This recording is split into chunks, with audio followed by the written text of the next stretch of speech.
క్రీస్తునందు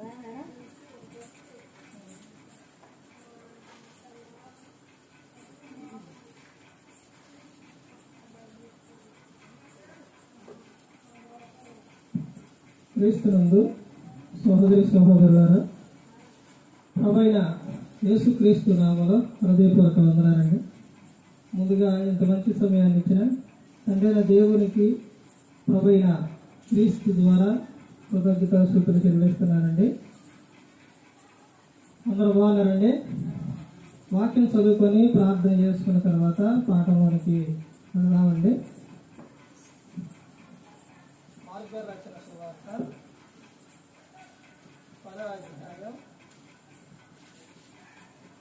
మార్గారు రాసిన సువార్త 10వ అధ్యాయం 6వ వచనం. సృష్టి ఆది నుండి దేవుడు వారిని పురుషుని గాను స్త్రీని గాను కలుగు చేసెను. ప్రార్థన చేస్తాను. పరలోకమందున్న మా తండ్రి, పరిశుద్ధ ప్రేమ గల తండ్రి, గొప్ప తండ్రి, యెహోవా తండ్రి, అయ్యా మీ ప్రియ కుమారుడు యేసుక్రీస్తు ప్రభువారి ద్వారా కృతజ్ఞతాస్తుతులు చెల్లిస్తున్నాము నాయన.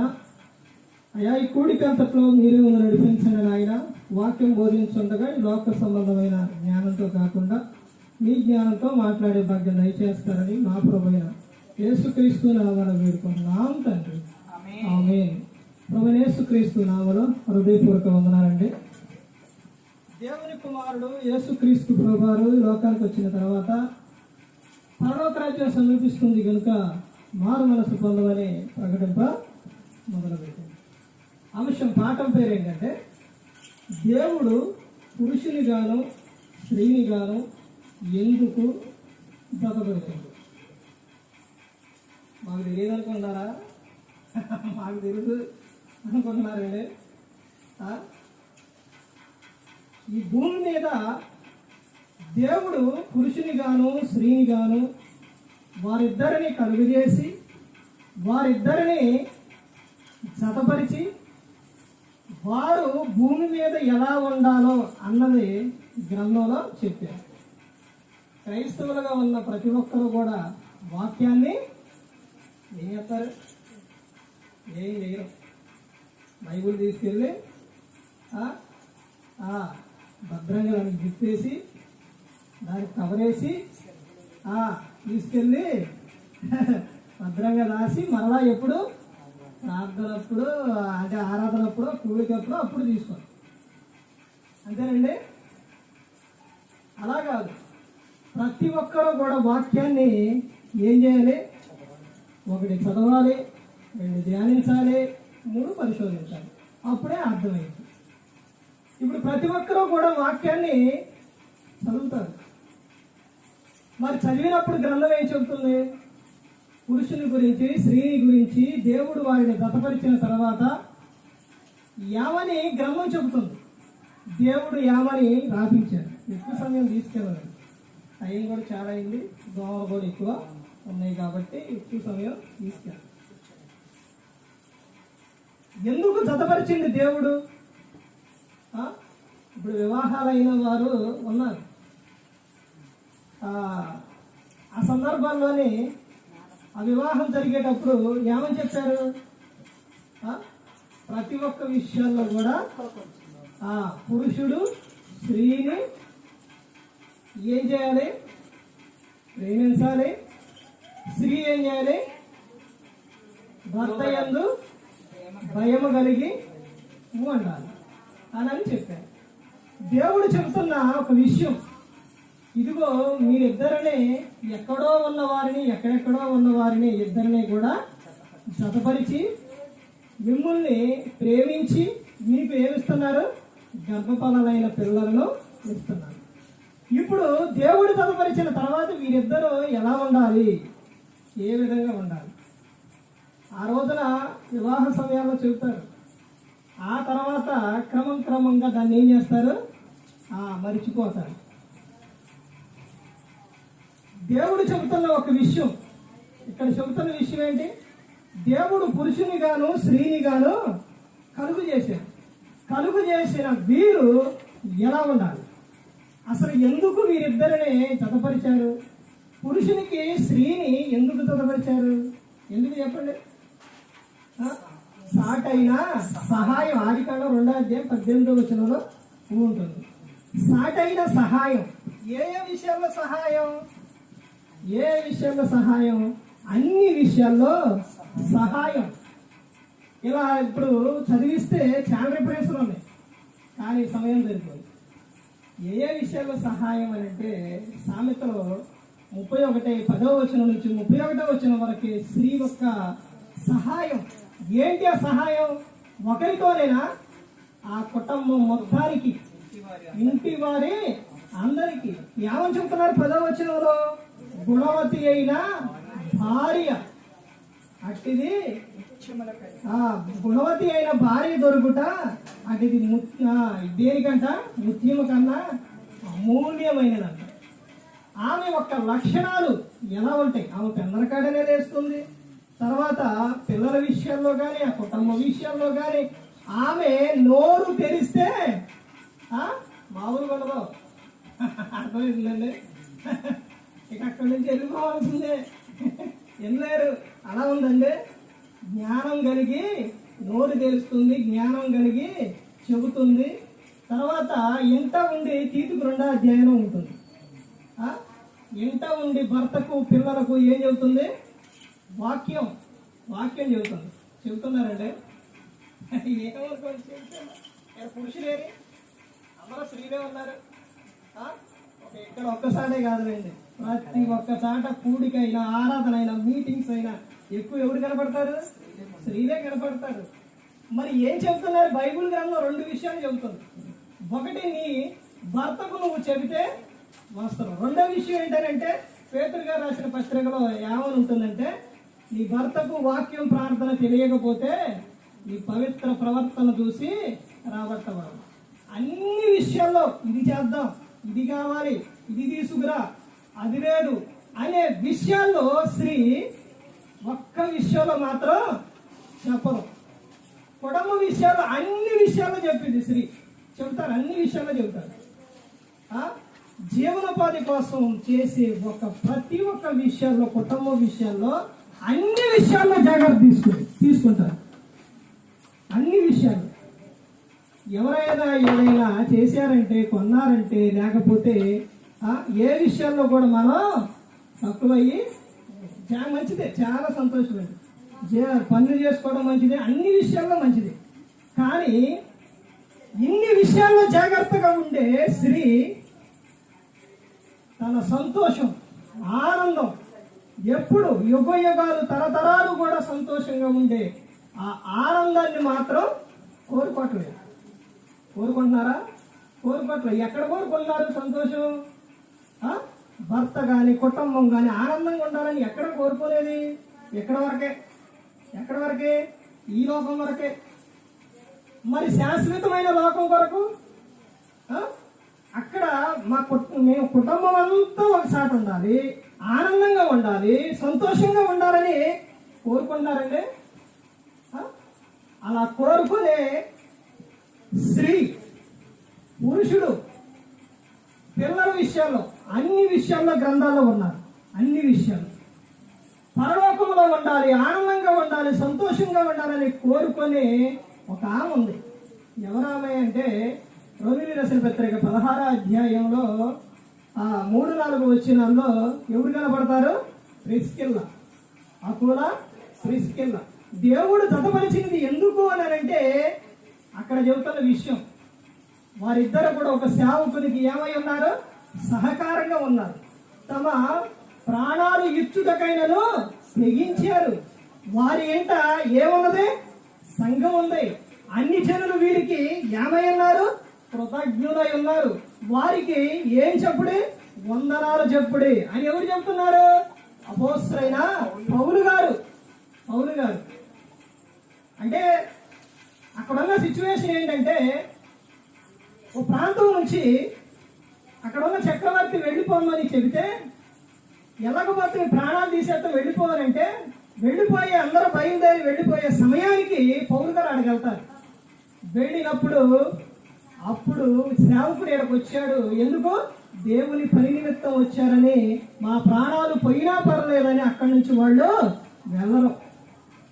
అర్థమైందండి? ఎందుకు దేవుడు పురుషుని గాను స్త్రీని గాను ఎందుకు కలుగు చేశారనంటే దేవుని పనిలో సహకారంగా ఉంటాను. దేవుని పనిలో వాళ్ళు అలాగే ఉన్నారు. ఆ తర్వాత గర్భఫలాలైన పిల్లలను దేవుని కోసం పెంచే విషయంలో మత్తయి సువార్త 20 ఉంటుంది. ఎవరు కనపడతారు అక్కడ? జెబెదయి కుమారుల తల్లి. ఈ రోజున పురుషులేరి పిల్లలేరి వీళ్ళందరూ వేరండి. ఎక్కడ కనపడుతున్నారు? ఇక్కడే కాదు, ఎక్కడ కూడా కనపడరు. మరి స్త్రీ ఏ విషయాల్లో జాగ్రత్త కలిగి ఉన్నారు? దేవుడు ఎందుకు జతపరిచింది? వాళ్ళందరినీ ఎలా పెడితే అలా వదిలేయటానిక? ఆ తల్లి జెబెదయి కుమారుల తల్లి తన పిల్లలను ఇద్దరిని కూడా తీసుకొని ఎక్కడికి వెళ్ళింది? యేసుక్రీస్తు ప్రభువు దగ్గరకు.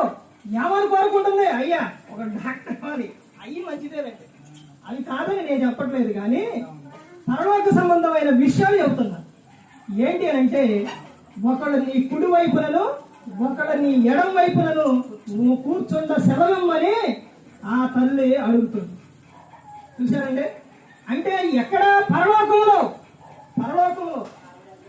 ప్రతి ఒక్కరు కూడా కోరుకోవాల్సిన విషయం అండి. స్త్రీ ఇంటి విషయంలో జాగ్రత్త, ఎలాంటి జాగ్రత్త కలిగి ఉంటుందో అధ్యాయం మొత్తం కూడా ఉంటుంది.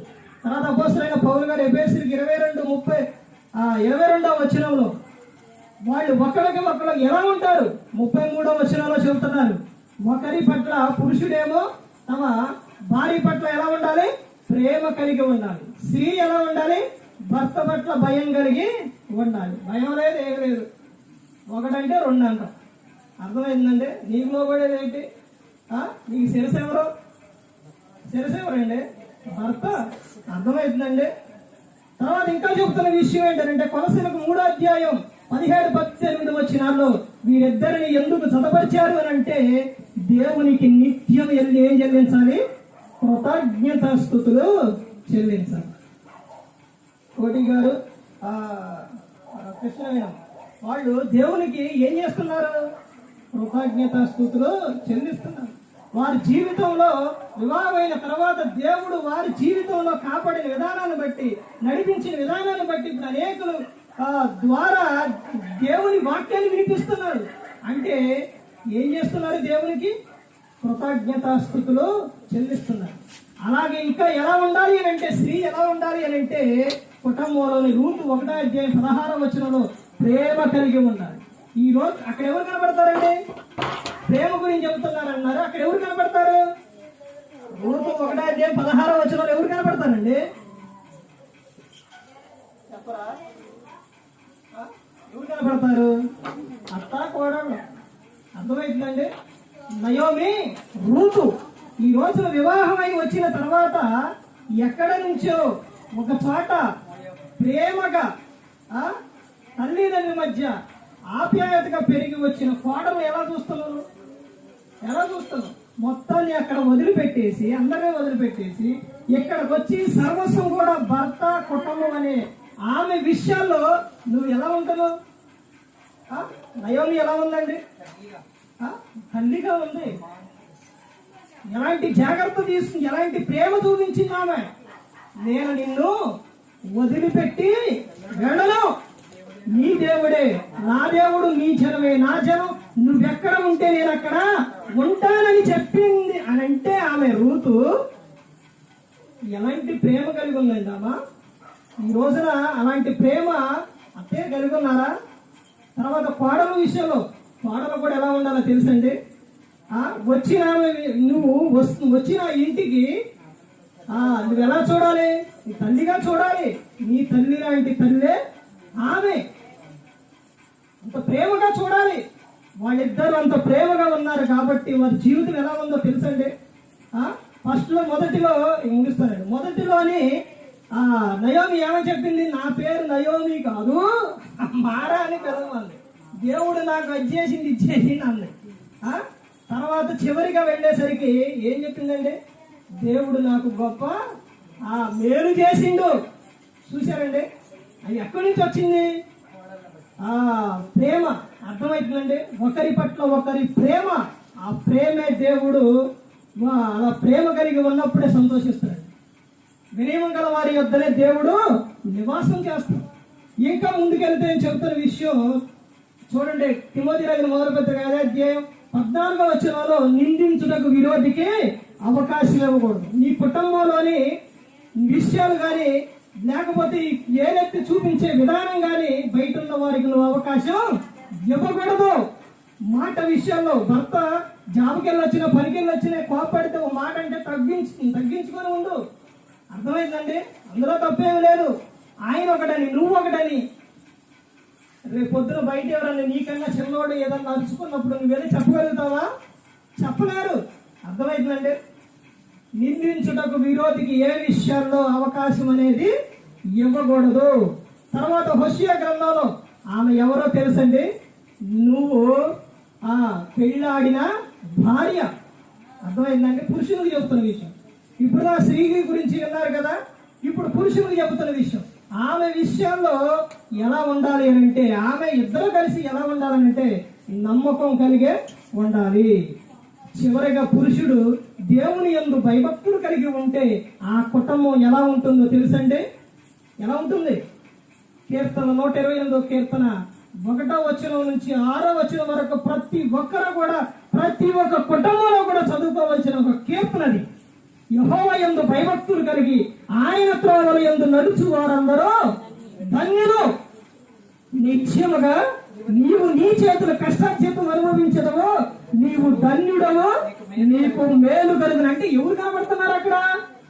ఎవరు కనబడతారండి? పురుషుడు కనబడుతుండవు. పురుషుడు దేవుని యందు భయభక్తులు కలిగి ఉంటే ఆ కుటుంబంలో ఉండే ఆశీర్వాదం ఎలా ఉంటుందో చూడండి. ఈ రోజున ఎందుకు ఆశీర్వాదం లేదు అని అంటే, ఎందుకు కుటుంబంలో చికాకులు, ఎందుకు ఇవన్నీ అని అంటే దేవుని యందు భయభక్తులు లేకపోవటం వలన. ఆ తర్వాత ఇంకా కింద వచ్చిన ఏమని చెప్తున్నారండి? నీ లోగడి నీ భార్య ఫలించు ద్రాక్ష వల్లె వలె ఉండును, నీ పిల్లల వలేవా మొక్కల వలె ఉండును, యెహోవా యందు భయభక్తులు గలవాడు ఎలాగో ఆశీర్వదింపబడను. కింద చివరి వచనాలు ఏమని చెబుతారు తెలుసండి? నీ పిల్లల పిల్లలను నీవు చూచెదవు. చూశారండి? దేవుడు అలాంటి దీవెన ఆశీర్వాదం ఇస్తాడు. ఎప్పుడండి? ఎప్పుడు? దేవుని యందు భయభక్తులు కలిగి ఉన్నప్పుడు, కుటుంబంలో ప్రేమలు రాగాలు ఉన్నప్పుడు. అర్థమవుతుందండి? అందుకని ప్రతి ఒక్కరు కూడా గమనించుకోవాలండి. దేవుడు జతపరిచింది ఎందుకనంటే నీ కుటుంబంలో నిత్యము ఏముండాలంటే ఒకటే, దేవుని యందు భయభక్తులు కలిగి ఉండాలి, ప్రేమ ఉండాలి, సమాధానం ఉండాలి, సంతోషం ఉండాలి. ఆ తర్వాత ప్రార్థన, వాక్యము, ప్రవర్తన, ఇవన్నీ విషయాలు కూడా ప్రతి ఒక్క కుటుంబంలో ఉన్నప్పుడు ఆ కుటుంబం దీవించబడుతుంది, ఆశీర్వదింపబడుతుంది. నువ్వు బహుగా ఫలించాలని దేవుడు కోరుకుంటున్నారండి. అర్థమైందండి? అందుకనే యేసుక్రీస్తు ప్రభువారు ఈ లోకానికి వచ్చి మనందరి కోసం ఆయన శిలువలో తన ప్రాణాన్ని పెట్టింది. ఎందుకు అని అంటే ప్రతి ఒక్కరు కూడా ఆయనతో పాటు ఉండాలని, ప్రతి ఒక్క కుటుంబం కూడా ఆయనతో సహవాసం కలిగి ఉండాలని దేవుడు పిలిచి ఉన్నాడు. మరి ఈ విధంగా నిలబెట్టి మాట్లాడించిన తండ్రి దేవునికి కృతజ్ఞతాస్తుతులు చెల్లిస్తూ మరింతవరకు శ్రద్ధగా ఉన్న మీకు, అదేవిధంగా మరి ఈ కూడికను ఏర్పాటు చేసిన కోటి గారు వారి కుటుంబ సభ్యులందరికీ కూడా ప్రభు పేట హృదయపూర్వక వందనాలు చెల్లిస్తూ మాటలు ముగిస్తున్న అందరికీ వందనాలండి. అదేవిధంగా 10 నిమిషాలు అమ్మగారు మాట్లాడతారు. ప్రతి ఒక్కరు కూడా శ్రద్ధ కలిగినాల్సిందిగా ప్రభు పేట కూర్చు.